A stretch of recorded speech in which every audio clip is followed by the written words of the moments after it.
नमस्कार, उज्ज्वलाच किचनमध्ये तुमचं स्वागत आहे। तर आज आपण बनवणार आहोत सीताफळ रबडी अगदी साध्या आणि सोप्या पद्धतीने। चला तर मग रेसिपीला सुरुवात करूयात। त्यासाठी मी इथे 750 ml दूध घेतलं आहे। ते आपल्याला छान उकळवून घ्यायचं आहे। दुधाला उकळी आली की गॅस फ्लेम लो करून आपल्याला सतत ढवळत राहायचं आहे।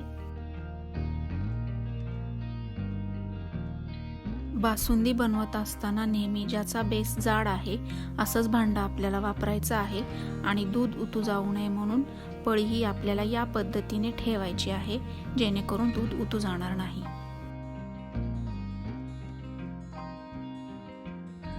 तर तुम्ही बघू शकता बासुंदीचा रंग हा हळूहळू बदलत चाललेला आहे।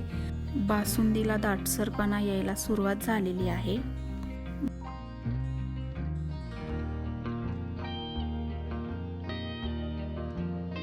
जेवढे मी दुधाचे प्रमाण घेतलेले आहे तेवढ्या प्रमाणात 4 ते 5 लोकांसाठी बासुंदी बनवून तयार होते।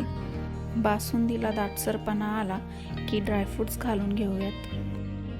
तर इथे चिमूटभरच वेलची पावडर घालायची आहे, कारण सीताफळ रबडीला हा सीताफळाचा जास्त फ्लेवर असायला पाहिजे। 2 ते 3 टेबलस्पून साखर घालूयात। साखरेचे प्रमाण हे आवडीप्रमाणे कमी किंवा जास्त करू शकता। हे सर्व मिक्स करून 5 मिनिटं फक्त आटवून घेऊयात। तर तुम्ही बघू शकता कन्सिस्टन्सी। या स्टेपला आपल्याला गॅस बंद करायचा आहे आणि रूम टेम्परेचरला बासुंदी ही पूर्णपणे थंड करून घ्यायची आहे।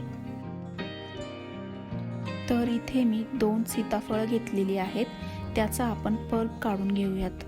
इथे मी सीताफळाचा पल्प काढून घेतलेला आहे।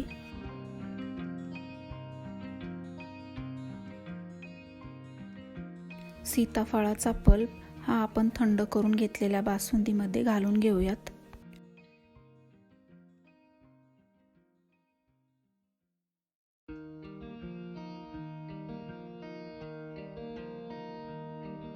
सीताफळाचा पल्प घातला की छान मिक्स करून घेऊयात आणि 1 तासभर तरी फ्रीजमध्ये थंड होण्यासाठी ठेवूयात। सीताफळ रबडीची कन्सिस्टन्सी ही आपल्याला अशीच ठेवायची आहे। तर इथे आपली सीताफळ रबडी ही तयार आहे।